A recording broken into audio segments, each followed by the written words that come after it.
6 months after the Battle of New Geneva, Sarah Chen stood in the briefing room of the newly constructed Colonial Defense Academy, watching a holographic display show the tactical breakdown of humanity's first victory against an extermination fleet.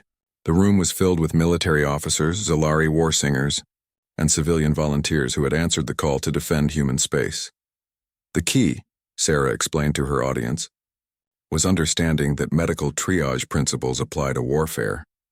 You identify the most critical threat, treat it first, then move to the next priority. The Sithrak relay ships were the critical threat. Everything else was secondary. Admiral Hartwell, the Academy's commandant, nodded approvingly. Dr. Chen's tactical innovations have been incorporated into our new defense protocols. The combination of medical expertise and combat necessity has proven remarkably effective. Sarah still felt strange being called doctor.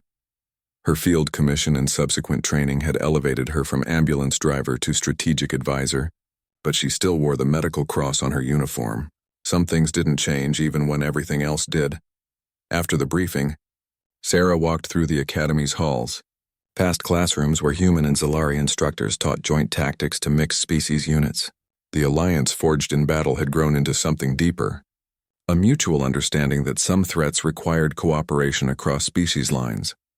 War singer Kizith found her in the Memorial Garden, where holographic monuments honored those lost in the Sithrak invasion.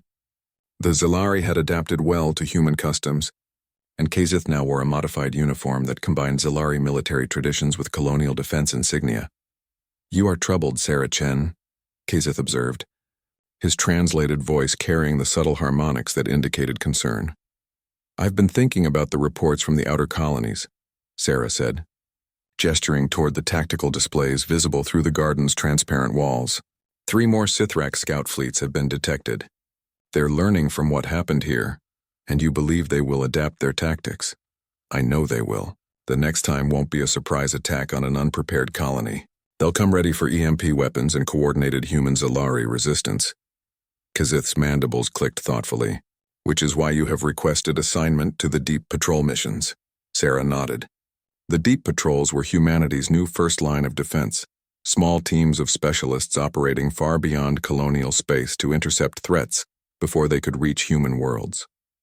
It was dangerous work with a high casualty rate, but it was also the most effective way to protect the people she'd sworn to serve. "The request has been approved," Kizith continued. "Admiral Hartwell believes your unique perspective will be valuable for long-range operations." A chime sounded through the Academy, indicating an incoming priority transmission. Sarah and Kizith made their way to the communication center, where a crowd had gathered around the main display. Admiral Hartwell was already there, his face grim as he studied the incoming data. "What's the situation?" Sarah asked. "Long-range sensors have detected a massive energy signature at the edge of the Kepler system," Hartwell replied. "Whatever it is, it's bigger than anything the Sithrak have sent before." The tactical display updated to show a vessel that dwarfed even the largest Sithrak capital ships. Its hull was covered in weapon emplacements and shield generators, and it was accompanied by an escort fleet of previously unknown design. "It's not Sithrak," one of the sensor technicians reported. "Energy signatures are completely different."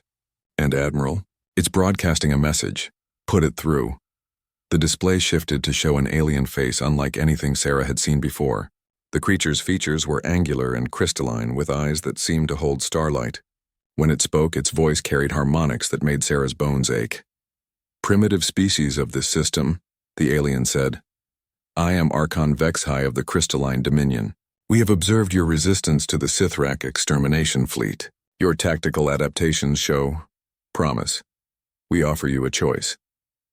The transmission paused, and Sarah could feel the tension in the room rising. First the Sithrak, then this new threat. How many hostile species were out there? "Submit to Dominion rule and your species will be preserved as a client race. Refuse and you will be processed into raw materials for our expansion. You have 72 hours to decide." The transmission ended, leaving the communication center in stunned silence. Sarah stared at the tactical display, her mind already working through the implications. The Crystalline Dominion was clearly more advanced than the Sithrak, and their ultimatum suggested they were willing to negotiate rather than simply exterminate. But their terms were unacceptable. "Admiral," Sarah said quietly, Request permission to lead a reconnaissance mission to that ship. Chen, that's a suicide mission. We don't know anything about their capabilities, which is exactly why we need intelligence. If they're giving us 72 hours, they're confident in their superiority. That confidence might be exploitable. War Singer Kizith stepped forward. The third clutch will provide support. Our stealth ships can approach undetected. Admiral Hartwell studied the display for a long moment, then nodded. Do it, but Chen. Your mission is intelligence gathering only. Do not engage unless absolutely necessary. 12 hours later, Sarah found herself aboard a modified Zalari stealth ship, approaching the Dominion vessel through the asteroid field at the system's edge. The alien ship was even more impressive up close, its crystalline hull refracting starlight into rainbow patterns that were both beautiful and ominous. Reading massive energy signatures, reported Lieutenant Martinez, Sarah's sensor specialist. Whatever powers that thing, it's beyond our current understanding. Sarah studied the ship's architecture, noting the patterns of weapon placement and shield generators. Unlike the organic curves of Sithrak vessels or the elegant lines of Zalari ships, the Dominion vessel was all angles and edges, like a mountain of living crystal shaped by alien mathematics. There, she said, pointing to a section of the hull where the crystal formations were different. That looks like a communication array. If we could get close enough to analyze their transmissions, Sarah, Kizith warned. The ship is activating additional systems. I believe they are aware of our presence. The crystalline vessel suddenly blazed with light as weapon systems came online, but instead of firing, it transmitted a new message directly to their ship. Small craft, you demonstrate admirable courage for primitives. I am impressed by your stealth capabilities. Return to your leaders with this message. The Dominion has need of species that show tactical innovation. Your resistance to the Sithrak was entertaining. Perhaps there is a place for humanity in our expansion after all. Sarah felt a chill of recognition. The Dominion wasn't just another conquest-minded species. They were collectors gathering useful races for their own purposes. And humanity's victory against the Sithrak had caught their attention in ways that might be more dangerous than simple extermination. As they retreated to report their findings, Sarah realized that the galaxy was far more complex and dangerous than anyone had imagined. The Sithrak had been just the beginning. Out there among the stars were species with technologies and motivations beyond human understanding. But as she looked at the mixed human-Zalari crew working together with seamless efficiency, Sarah felt something she hadn't experienced since that first day when alien ships had descended on New Geneva. Hope. Humanity had proven it could adapt, could fight, could forge alliances with alien species when necessary. Whatever came next, they wouldn't face it alone. And sometimes that was the difference between survival and extinction. Sarah Chen had started as an ambulance driver, sworn to preserve life at any cost. Now she was something new, something the galaxy had never seen before. A healer who fought wars to prevent them. In a universe full of threats beyond imagination, perhaps that was exactly what humanity needed. The Deep Patrol mission would begin tomorrow.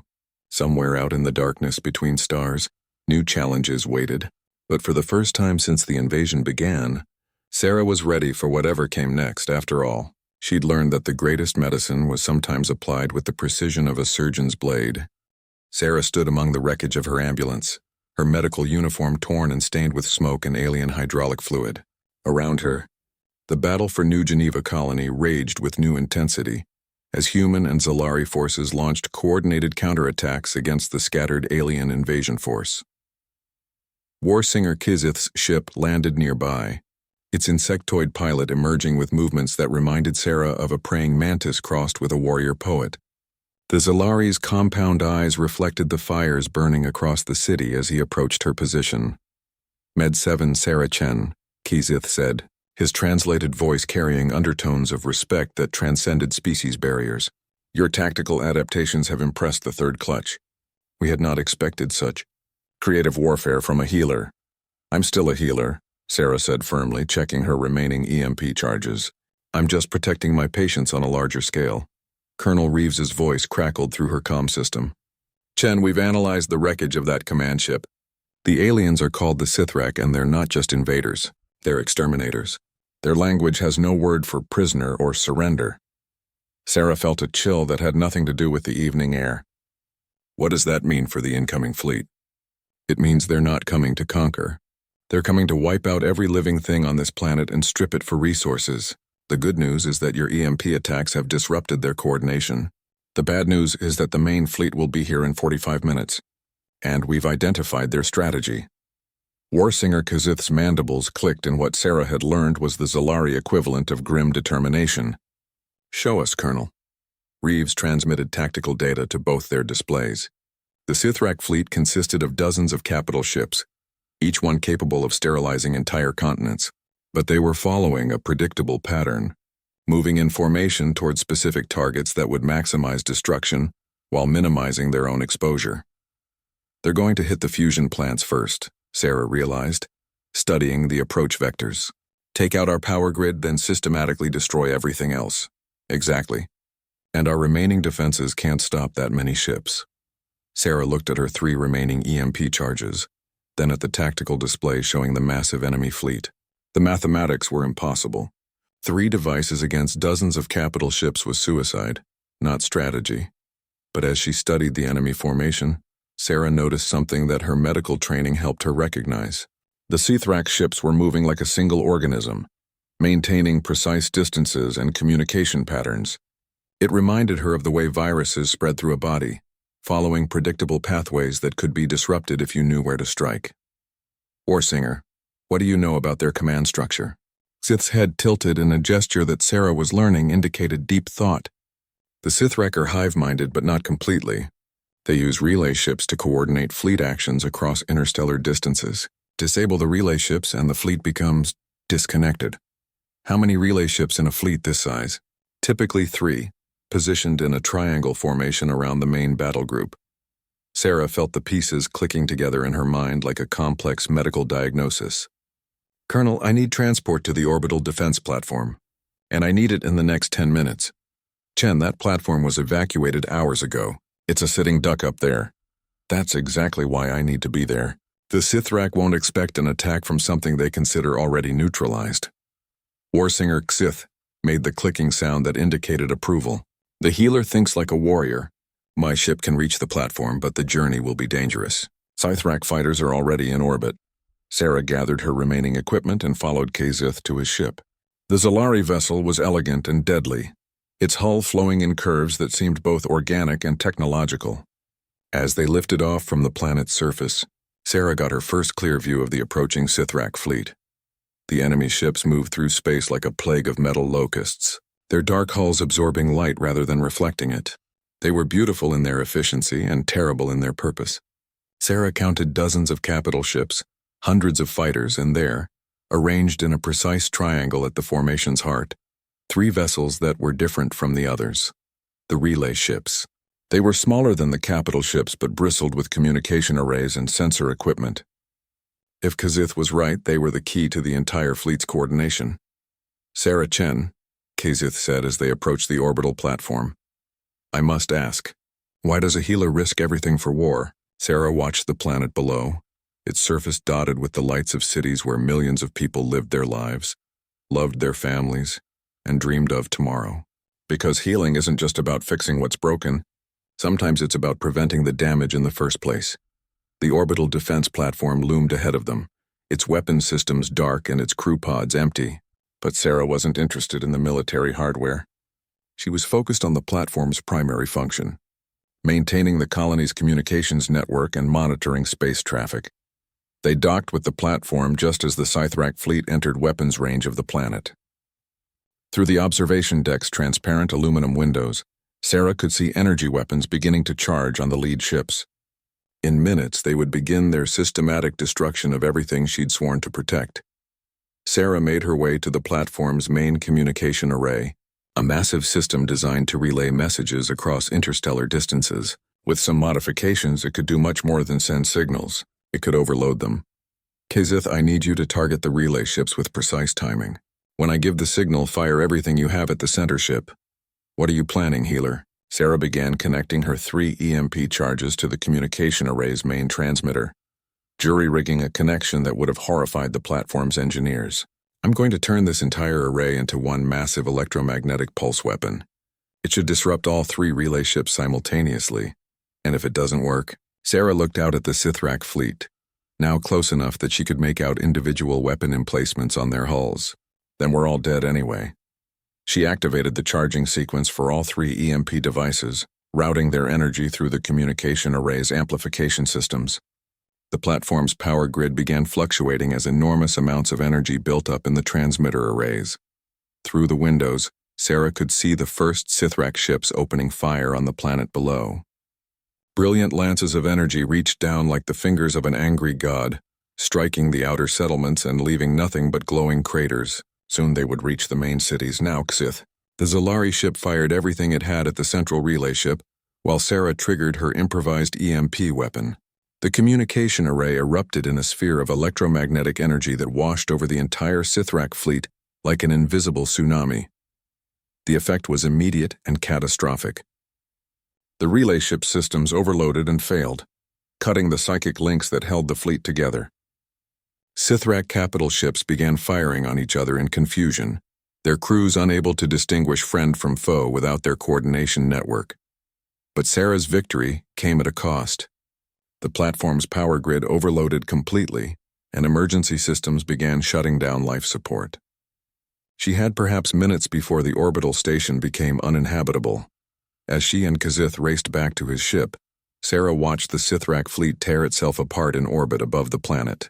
Without their relay ships, the hive-minded aliens had become a mob of confused individuals, each one fighting desperately without coordination or strategy. The invasion was broken. But Sarah realized that her war was just beginning.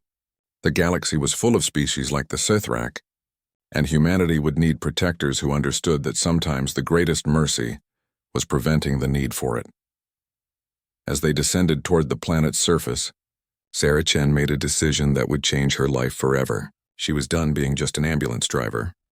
Trapped on top of the cooling tower with alien fighters closing in, Sarah's mind raced through options that would have seemed impossible hours earlier. Her ambulance sat on the damaged elevator platform, 40 stories above the ground, while 2 hostile aircraft climbed toward her with weapons charging. The medical transport wasn't designed for combat, but Sarah had spent 5 years learning every system, every capability, every emergency protocol, including the ones that weren't in the standard manual.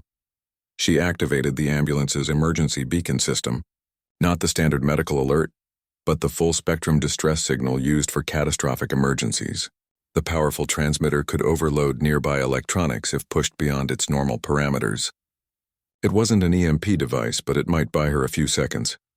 The first fighter reached firing range and opened up with energy weapons. Sarah threw her ambulance into reverse, using the vehicle's emergency thrusters to leap backward off the elevator platform. For a terrifying moment, she was in free fall, 40 stories above the ground with no way to stop. Then the ambulance's emergency flight system kicked in. The anti-gravity projectors weren't designed for sustained flight, only for crossing short gaps or landing safely after accidents. But Sarah pushed them beyond their limits, using controlled crashes between buildings to slow her descent, while the alien fighters tried to track her erratic path. She hit the ground hard in the middle of a commercial district, her ambulance's reinforced frame absorbing most of the impact.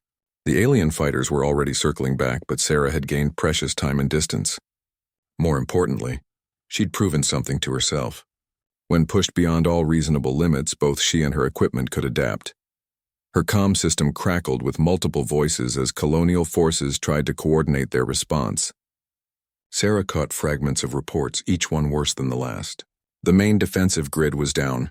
Military units were being systematically hunted. Civilian casualties were mounting. All units, this is command. We've got incoming signals from the edge of the system. Massive energy signatures approaching at high speed. Estimate arrival in 90 minutes. The main invasion fleet. Everything Torres had warned her about was coming true. Sarah studied her remaining EMP charges and the tactical display on her medical scanner. 5 devices left and dozens of alien ships spread across the colony. The mathematics were brutal, but Sarah had learned something important about these aliens. They were arrogant. They expected prey to run, not fight back. She could use that. The next target was a command ship hovering over the colony's capital building, where the peace negotiations had been taking place just hours earlier. The irony was bitter. Representatives from Earth and the Zalari Empire had been discussing trade agreements, while these unknown aliens planned their attack. But as Sarah approached the government district, she noticed something that changed everything. Zalari ships were engaging the hostile aliens above the Capitol building. The insectoid species that had once seemed so alien and threatening were fighting alongside human defenders. Her comm system picked up transmissions in the clicking, chittering language of the Zalari. Sarah's ambulance had universal translators for medical emergencies involving alien colonists, and she activated them now. Human medical vessel. This is Warsinger Kazith of the Third Clutch. Your species shows unexpected tactical innovation. We offer assistance. Sarah nearly laughed despite the situation. Of all the things she'd expected today, aerial support from an alien ally hadn't been on the list. Warsinger Kazith, this is Medical Transport Med 7. I'm carrying electromagnetic pulse weapons and attempting to disable hostile shield systems. Acknowledged, Med 7. We will provide cover for your approach. The Zalari ships moved with insectoid grace, their energy weapons weaving patterns of defensive fire around Sarah's ambulance as she raced toward the Capitol building. The hostile aliens found themselves caught between human determination and Zalari military precision. Sarah reached the base of the Capitol tower and looked up at the enemy command ship. It was even larger than the assault craft she'd destroyed, its hull covered in sensor arrays and communication dishes. This was clearly a flagship of some kind, directing the entire attack. But it was also heavily shielded and surrounded by fighter escorts. A direct approach would be suicide, even with Zalari support. Sarah studied the building's architecture and had an idea that combined her medical knowledge with hard-earned tactical experience. The Capitol building had a medical center on its 20th floor, complete with emergency transport systems and rooftop landing pads for air ambulances. She drove her ambulance into the building's emergency vehicle bay and activated the medical transport elevator. As she rose through the building's core, Sarah prepared 2 EMP charges, setting them for synchronized detonation. If she could get close enough to plant them on opposite sides of the command ship, the overlapping electromagnetic pulses might overwhelm even its heavy shielding. The elevator reached the medical floor, and Sarah transferred to the external lift system used for rooftop landings. Through the transparent aluminum walls, she could see the battle raging outside. Zalari ships danced through the air in complex formations, their energy weapons creating beautiful and deadly light shows against the alien fighters. Warsinger Kazith's voice crackled through her comm system. Med 7, we cannot maintain defensive coverage much longer. Too many hostile units converging on this position. Understood, Warsinger. I need 30 seconds. You will have them. The external lift reached the rooftop just as the enemy command ship rotated to bring its main weapons to bear on the Zalari formation. Sarah could see through the ship's transparent sections. Alien crew members moving with urgent purpose. Whatever species they were skilled and organized. Under other circumstances, she might have admired their efficiency.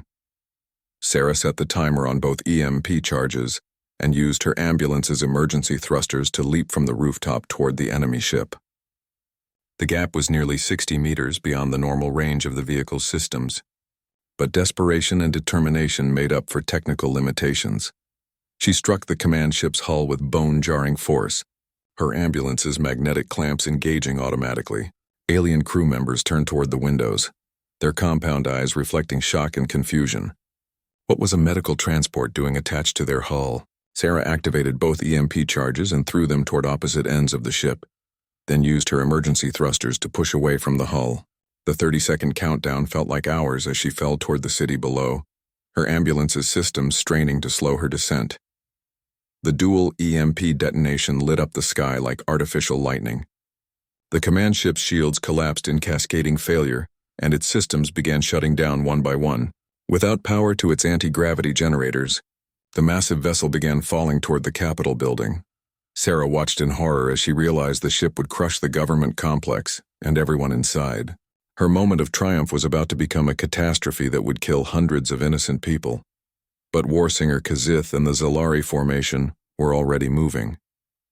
Their ships positioned themselves beneath the falling command vessel, using their own anti-gravity fields to slow its descent.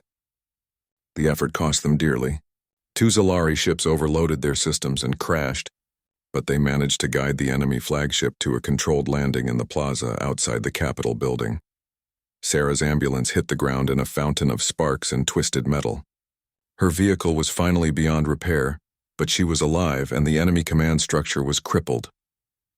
As she climbed out of the wreckage, Sarah saw something that filled her with hope. Colonial Marines were emerging from defensive positions throughout the city. Civilian volunteers were picking up weapons from fallen soldiers. The Zalari ships that remained operational were forming up for a coordinated counterattack. The colony was fighting back with everything it had. And somehow, a medical technician with no military training had helped show them how, but the battle was far from over. Alien reinforcements were still scattered across the colony, and the main invasion fleet was still approaching.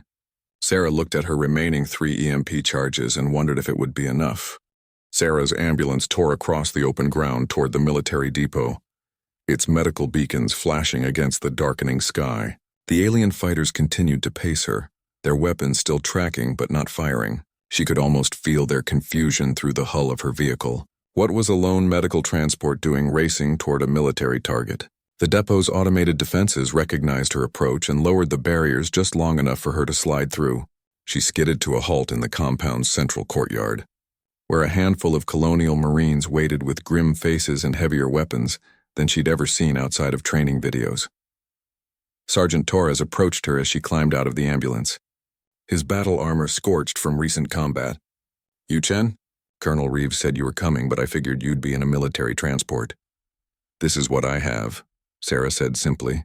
"Where are the EMP charges?" Torres led her to a reinforced bunker, where crates of equipment were stacked against the walls. The EMP devices were smaller than she'd expected, about the size of medical diagnostic units but bristling with warning labels and technical specifications that made her head spin. "These are prototypes," Torres explained, "originally designed to disable rogue mining equipment, but the techs think they'll overload alien shielding systems. Problem is you need to be within 50 meters for them to work and they take 30 seconds to charge." Sarah studied the devices, her mind already working through the tactical problems. 50 meters was point-blank range for a spacecraft and 30 seconds was an eternity in combat.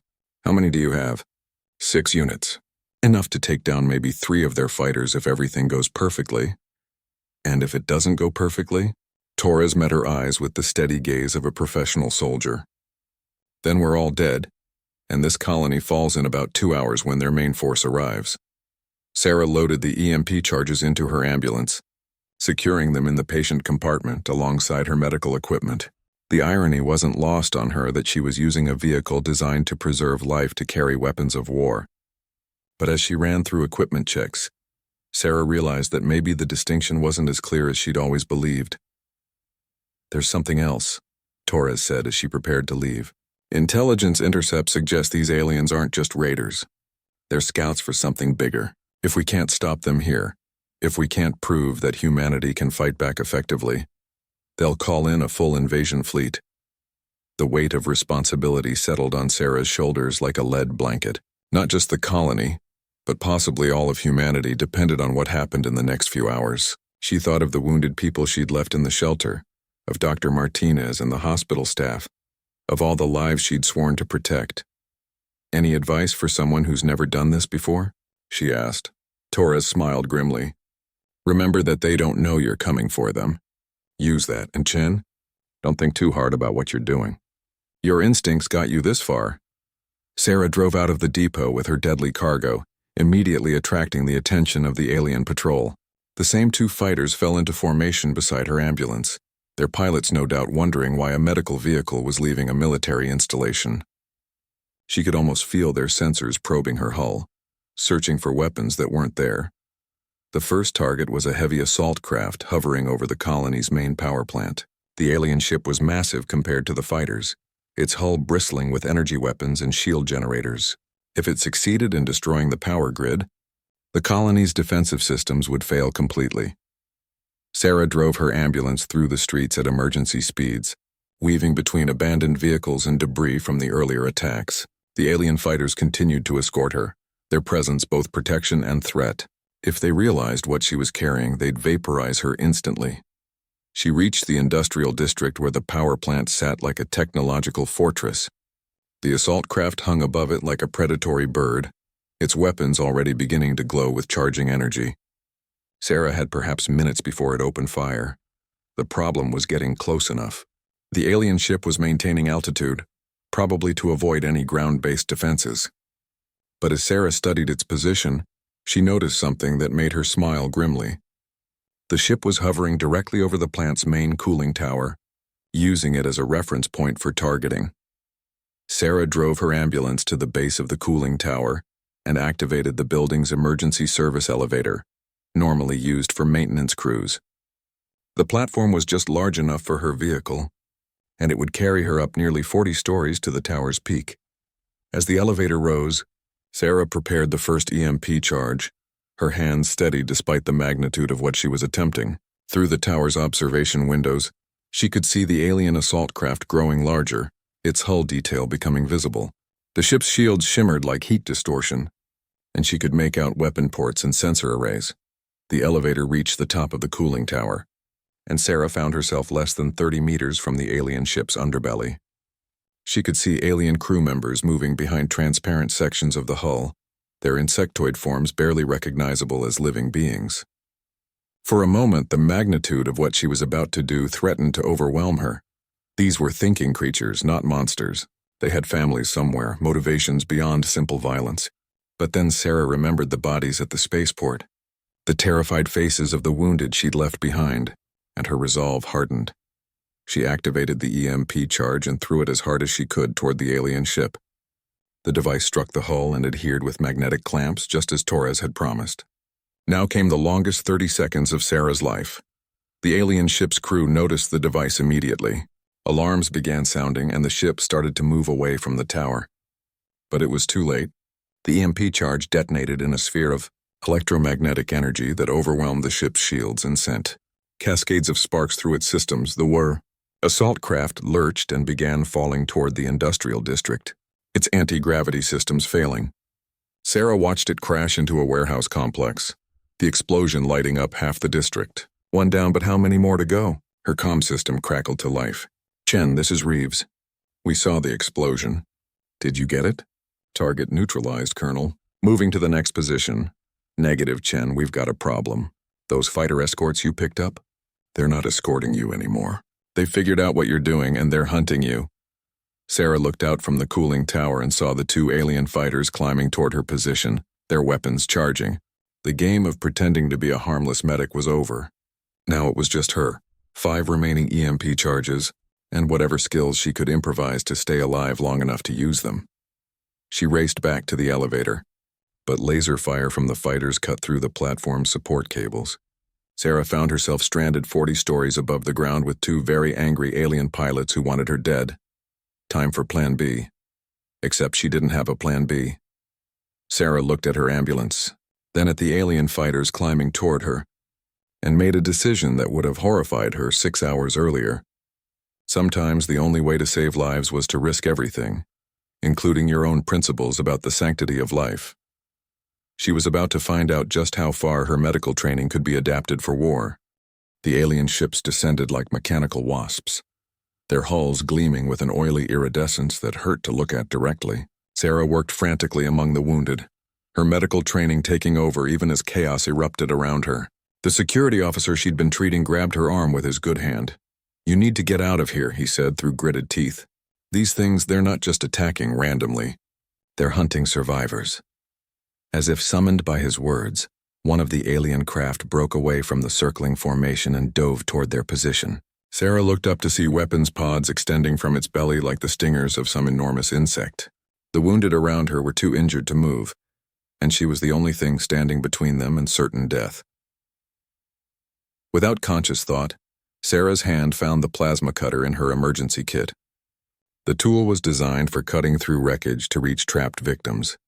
But as the alien ship's weapons began to glow with malevolent energy, she realized it might serve a different purpose entirely. The ship's first barrage scorched the ground around them, superheated air washing over Sarah like a furnace blast. She rolled behind a piece of debris, pulling the wounded security officer with her. Her mind raced through options, medical training warring with survival instinct. "The fuel depot," the officer gasped, pointing toward a cluster of storage tanks 50 meters away. "If you could cause a rupture when that thing makes another pass." Sarah understood immediately. Her plasma cutter could breach the containment seals, but she'd need to time it perfectly. The alien ship was circling back, its weapons charging for another attack. She looked at the 7 wounded people scattered around her position, all depending on her to keep them alive. "Stay down and don't move," she told them, then sprinted toward the fuel depot. The alien ship's pilot seemed to notice her movement. The craft adjusted its flight path, weapons tracking her across the open ground. Sarah felt rather than heard the energy building behind her as the alien weapons prepared to fire. She dove and rolled, feeling the heat of the blast pass inches over her head. She reached the fuel depot and activated her plasma cutter, its blue-white beam slicing through the reinforced housing like butter. Behind her, the alien ship was coming around for another pass, this one lower and more deliberate. Sarah made the final cut and sprinted back toward the wounded, counting seconds in her head. The alien ship opened fire just as the ruptured fuel tank exploded. The blast wave knocked Sarah flat, but it also caught the alien craft in a pillar of superheated gas and debris. The ship's shields flared and failed, and it crashed into the spaceport's main tower in a shower of sparks and alien metal. Sarah's ears were ringing, and she could taste blood, but she was alive. More importantly, so were the people she'd been protecting. She crawled back to the wounded security officer, checking his vitals with shaking hands. "That was either brilliant or completely insane," he said weakly. "Both," Sarah admitted, then activated her comm unit. "Control, this is Med 7. I have multiple casualties at the spaceport and need immediate backup. Also, the hostile aircraft can be brought down with conventional explosives if you can get them close enough." "Med 7, what's your status?" "We've been trying to reach all units in that sector. Operational but surrounded. I've taken down one hostile, but there are more in the area." Even as she spoke, Sarah could see other alien ships converging on their position. The explosion had attracted attention, and not the good kind. Her medical scanner was picking up energy signatures all around them, and some were getting closer. A new voice crackled over the comm, harsh with authority. "Med 7, this is Colonel Reeves, Colony Defense. Did you just say you took down a hostile aircraft?" "Affirmative, Colonel. Used a fuel depot explosion to overwhelm its defensive systems." There was a long pause. "Chen, I'm looking at your file. You're a medical technician, not military." "Yes, sir. But these people needed help, and that ship was going to kill them." Another pause, longer this time. When Reeves spoke again, his tone had changed. "Chen, I need you to listen carefully. Our main defense grid is down, and these hostiles are using some kind of jamming technology that's blinding our targeting systems. But if you can get close enough to disrupt their shields..." "Colonel, I'm not a soldier. I'm just trying to keep people alive." "That's exactly why I need you. Our military units are being hunted by these things, but they're ignoring medical transports. Your ambulance might be the only vehicle that can get close enough." Sarah looked at the wounded around her, then at the alien ships circling overhead like predators. The rational part of her mind screamed that this was insane. She was a healer, not a warrior. But the larger part, the part that had driven her to spend 5 years pulling people out of burning buildings and collapsed mines, knew that Reeves was right. "What do you need me to do?" "There's a military supply depot 12 kilometers from your position. If you can get there, we have experimental EMP charges that could disrupt their systems long enough for our fighters to engage." "But Sarah, the route goes through the middle of their patrol zones." Sarah helped the wounded security officer to his feet and began gathering the other casualties. "I'll need to get these people to safety first." "Negative. Every minute we wait, more people die." "I'm sorry, Chen, but this is bigger than the people you're with now." The words hit Sarah like a physical blow. Everything in her training, everything she believed about the sanctity of life, rebelled against abandoning wounded people. But as she looked up at the alien ships beginning to spread out across the colony, she realized that Reeves was right. If these creatures weren't stopped, everyone would die. "There's an emergency shelter 2 blocks from here," the security officer said quietly. "We can make it that far. You do what you have to do." Sarah helped them establish a defensive position in the shelter, using her medical supplies to create makeshift barriers and treating their wounds as best she could. When she was satisfied they could hold out for a while, she returned to her ambulance. The vehicle felt different now. No longer just a tool for saving lives, but potentially a weapon against those who would take them. Sarah started the engine and pulled up the route to the military depot on her navigation system. 12 kilometers through hostile territory in a vehicle designed for mercy, not war. As she drove away from the shelter, Sarah caught sight of herself in the rearview mirror. Her face was streaked with soot and blood, her medical uniform torn and stained. But her eyes held something new, something that hadn't been there when she'd started her shift that morning. The first alien patrol found her 6 kilometers from the depot. 2 sleek fighters dropped out of the sky and began pacing her ambulance, their weapons trained on her vehicle but not firing. Sarah's heart hammered in her chest as she realized why they weren't shooting. They thought she was just another frightened medic fleeing the battle. She was about to prove them very wrong. The supply depot appeared ahead, a low concrete building surrounded by defensive barriers. Sarah could see the alien ships circling it like sharks, their sensors probing for weaknesses. Between her and the depot lay half a kilometer of open ground with no cover. Sarah took a deep breath, whispered a prayer to whatever gods protected fools and medics, and floored the accelerator. Her ambulance shot forward like a bolt of white lightning marked with a red cross, racing toward a destination that would either save the colony or destroy them all. Sarah Chen had always believed that healing hands were more powerful than weapons. As she guided her medical transport through the bustling streets of New Geneva Colony, the red cross painted on its white hull caught the afternoon sunlight streaming through the dome's protective barrier. The colony sat like a jewel on the surface of Kepler 442b, humanity's first successful settlement beyond Earth's solar system. Control. This is Med 7 responding to Sector 12. Sarah spoke into her comm unit, her voice steady despite the urgency of the call. A construction accident at the mining facility had left 3 workers trapped under debris. Nothing she hadn't handled before during her 5 years as an emergency medical technician. The colony stretched out before her, a testament to human determination. Gleaming towers reached toward the artificial sky, while parks and residential districts created a patchwork of green and silver. 200,000 souls called this place home, and Sarah had dedicated her life to keeping them safe. She wore no uniform of war, carried no weapons, and had never fired a shot in anger. Her tools were different: medical scanners, surgical instruments, and an unshakable belief that every life was worth saving. As she navigated through traffic, Sarah's mind wandered to the peace treaty negotiations happening in the Capitol building. The Zalari Empire had been humanity's neighbor for 3 years now, ever since first contact had shattered the illusion that humans were alone in the universe. The insectoid aliens had initially seemed hostile, their chittering language and compound eyes unnerving to most colonists.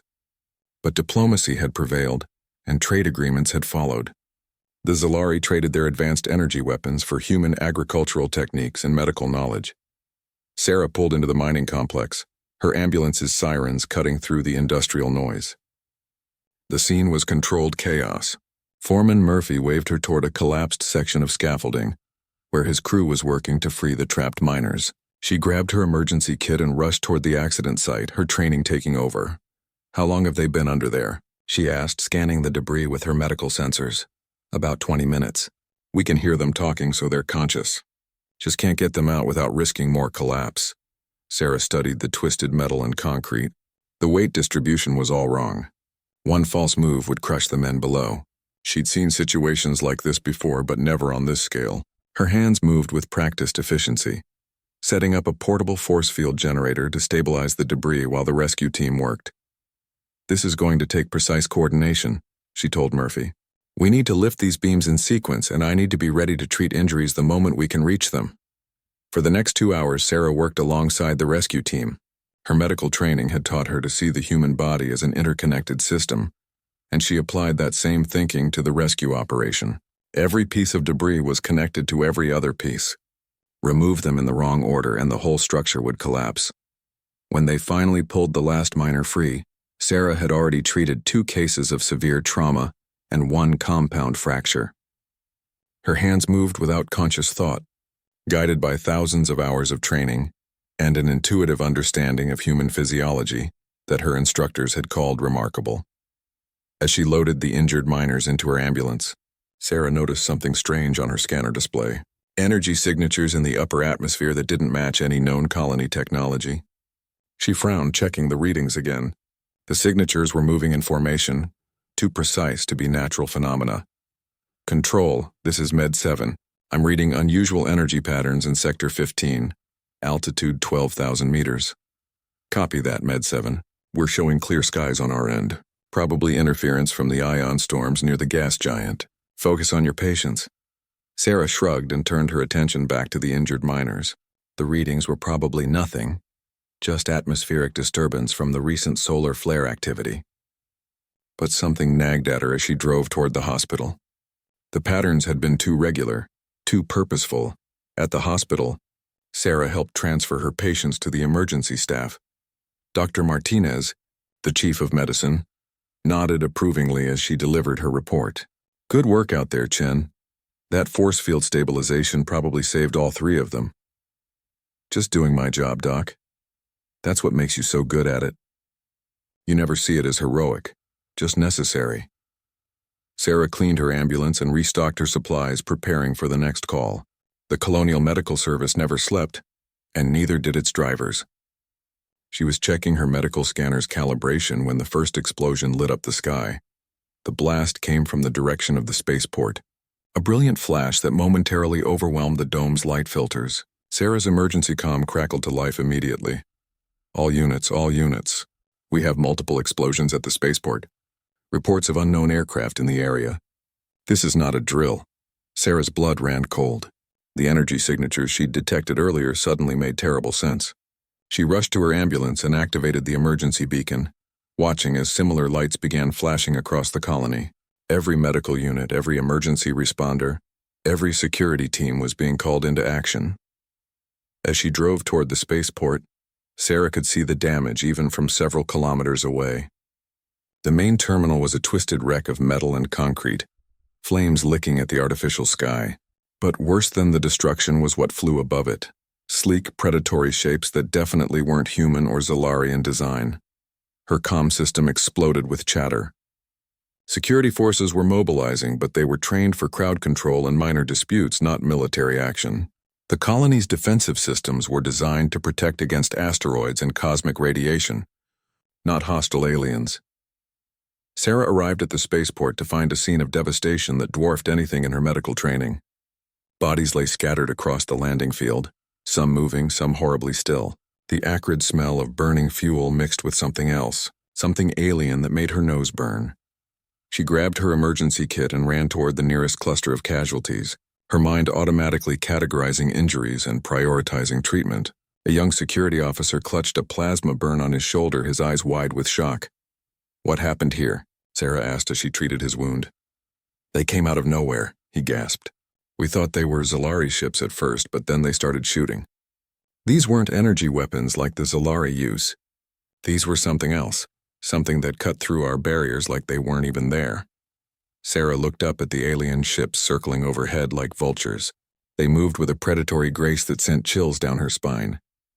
Whatever these creatures were, they hadn't come to trade or negotiate. They'd come to destroy. And Sarah Chen, who had dedicated her life to healing, was about to discover just how far she would go to protect the people she'd sworn to save.